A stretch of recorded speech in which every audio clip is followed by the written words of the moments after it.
The moment I lost the bet, I knew my life was about to change forever. But what I didn't know was that the real consequence wasn't the punishment I was going to face from my boss. It was the one I would have to hide from my husband. And believe me, keeping that secret, it was the hardest thing I've ever done. It all started on a normal Tuesday morning. I was sitting at my desk, sipping my third cup of coffee, just trying to get through the workday like everyone else. But then he walked in. My boss, he's tall, with that perfect jawline and that voice. Deep, smooth, and always with just a hint of something dangerous. He had a way of making everyone in the office sit up a little straighter when he walked by. I guess you could say he had that powerful aura, that he could command the world if he wanted to. But that day, it wasn't just about work. He made a comment, something harmless at first, but I couldn't resist. "You really think you can finish this project by Friday?" he asked me, eyeing me like he already knew the answer. I smirked, feeling confident. "Of course I can," I said, my voice full of that smugness I sometimes wear like armor. "I'm not afraid of a little challenge." "Then let's make it interesting," he said, leaning over my desk with that dangerous smile. "If you finish it by Friday, I'll give you a raise. But if you don't," I raised an eyebrow, waiting for the catch. "You'll have to do something. For me." Now, I should have known better. I should have known that a man like him doesn't offer anything without a price. But that little voice inside me, the one that wanted to prove I could handle anything, told me to take the bet. "I'm in," I said, maybe a little too eagerly. And just like that, the terms were set. I thought I had it in the bag. I was good at my job. No big deal, right?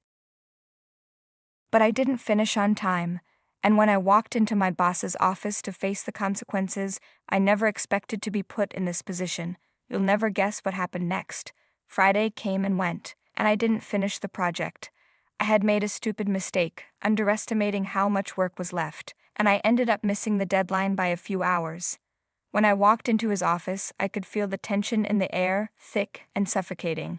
He didn't even look up when I entered. He was sitting at his desk, staring at his computer screen. But when I closed the door, I saw the way his eyes flicked to me, that sharp, almost calculating look. "You know what you have to do," he said, his voice low, like he was savoring the moment. I swallowed hard, feeling my stomach drop. My heart raced, but I tried to stay calm.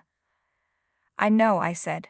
I wasn't scared of him, but I was terrified of what he was going to ask of me. "You're going to do this task, and you're going to do it alone," he said, his gaze never leaving mine. "And you're going to make sure your husband never finds out." The air between us crackled. I could feel it, the tension, the heat. My body froze. I had no idea what he was talking about, but I didn't have a choice. I was trapped. I had no idea how deep the rabbit hole went. I thought it was just a stupid little punishment. Maybe I would have to stay late or make some silly sacrifice. But what he asked of me wasn't that simple. "You'll be coming with me to a private event tomorrow night," he said, standing up slowly, his hands resting on the back of his chair. "And you're going to be with me for the night. Just the two of us." I froze. I had to do what? "Don't worry," he said, his smile more devilish than ever. "It'll be an event you'll never forget. But remember, don't tell your husband. If you do, you'll be fired. And trust me, you don't want that." I couldn't breathe. I didn't know what to say. What could I say? My heart was pounding in my chest. I looked down at the floor, trying to gather my thoughts. How the hell was I supposed to pull this off? How could I keep this secret from my husband? "Understood?" he asked. I nodded, my mouth dry, barely able to form the words. "Yes, understood." I never thought I'd be capable of keeping this kind of secret from him. But I did it. And that night changed everything. I walked into the event, my legs shaking in heels I was too nervous to be wearing.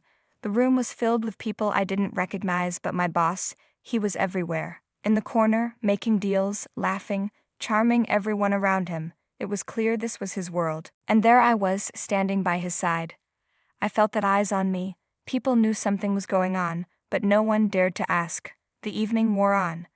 The more we talked, the more he smiled, the more I felt this strange pull toward him.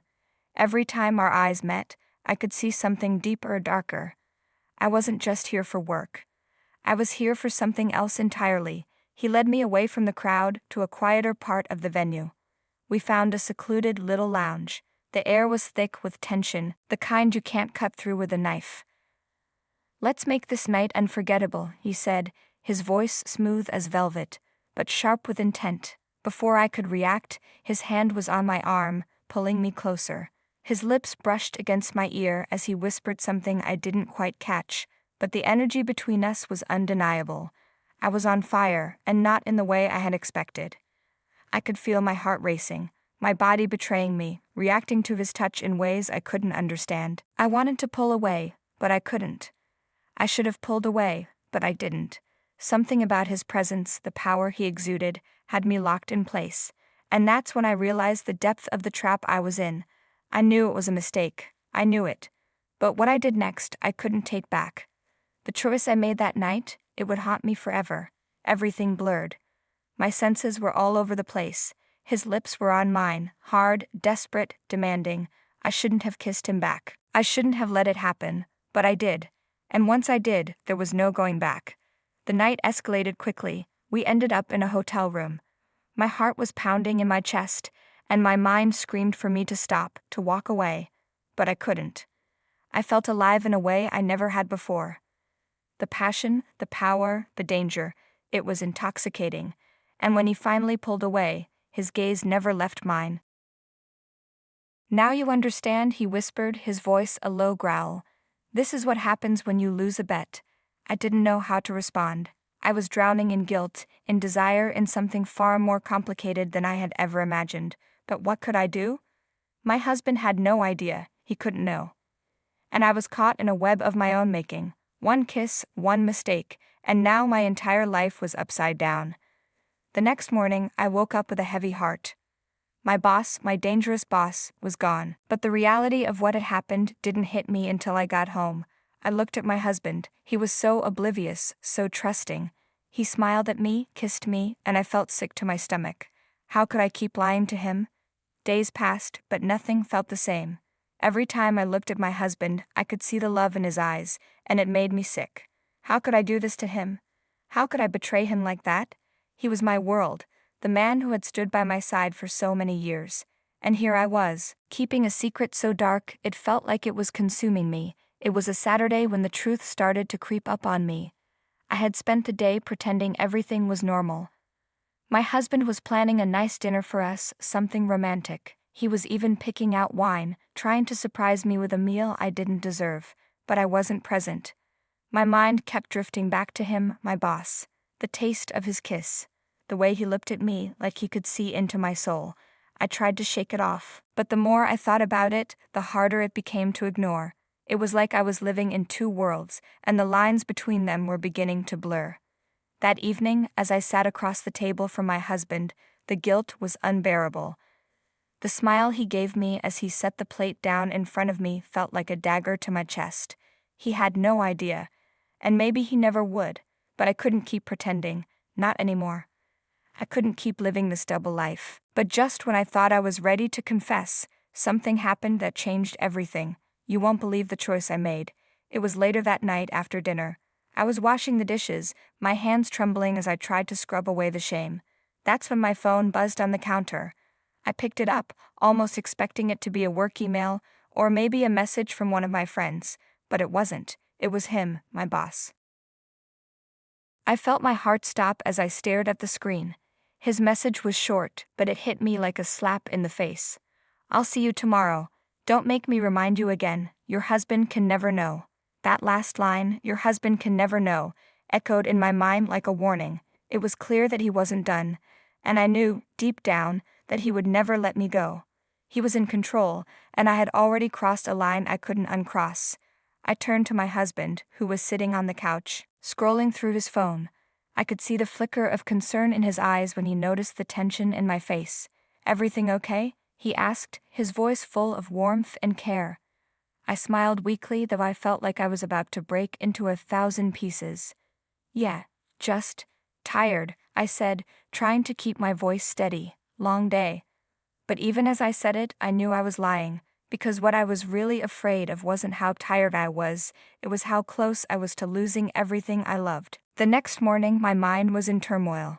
I had spent the entire night thinking about the choice I had to make. I couldn't keep hiding this from my husband, but the more I thought about it, the more I realized the depth of the hole I had dug myself into. I knew what I had to do. I had to go see my boss. I had to end it. This was my last chance to get out before it was too late. I drove to the office in a daze, the weight of my decision pressing on my chest. When I walked in, he was already waiting for me. His smile, that damn smile, made my heart skip a beat. "You've been avoiding me," he said, his voice calm but full of that familiar dark energy. "You know that can't continue. You belong to me now."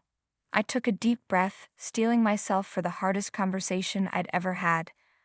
"I'm done," I said, my voice surprisingly firm. "This ends today. I can't keep doing this." His smile faltered, but only for a second. "You think you can walk away that easily?" he asked, stepping toward me. "You think I'll let you go just like that?" The tension in the room was palpable. My whole body screamed for me to run, but I stayed rooted to the spot. This was it. The moment where everything either fell apart or I found a way to escape. "I have a husband," I said, my voice barely above a whisper. "I can't keep living this lie. I can't keep betraying him." He was silent for a long moment, his eyes boring into me. And then he smiled again. A slow, dangerous smile. "You think your husband can handle the truth?" he asked softly, his voice oozing with menace. "You think he'll forgive you?" I didn't answer. I couldn't. But deep down, I knew that no matter what I did, I had already lost. Whether I stayed with my husband or walked away from my boss, the truth would destroy me either way. In that moment, everything changed. I thought I was ready to walk away, but what happened next? What he said shattered everything. I had no idea what I was about to do. His words lingered in my mind as I walked away. My legs felt like they were made of lead, my head spinning with the consequences of what had just happened. I had tried to do the right thing, but it didn't matter, because now I knew the truth. My boss wasn't just some mistake I could walk away from. He had a hold on me, a hold so deep I couldn't escape it. When I got home that evening, I had no idea how to face my husband. I knew I had to tell him everything, but the thought of losing him was too much to bear. I walked into the living room, where he was waiting for me, and I felt like the world was closing in around me. His face was full of concern, but I couldn't bring myself to tell him the truth. "I know something's wrong," he said, his voice gentle. "What's going on?" I opened my mouth, but the words wouldn't come. Instead, I reached for him. And before I could think, I kissed him, deep and desperate, like I was trying to erase everything I had done. But even as I kissed him, I knew it was too late. The truth would come out. The question was, when? The days that followed were a blur of guilt, shame, and self-loathing. I kept trying to pretend everything was fine, but it wasn't. And when my husband found out, when he finally discovered the truth, it was worse than I could have ever imagined. He was heartbroken, devastated, and I had to watch as everything I had built with him fell apart. In the end, there was no escaping the consequences of my actions. No matter how hard I tried to deny it, I had crossed a line, and now I had to live with the fallout. The cost of betrayal was higher than I could have ever imagined.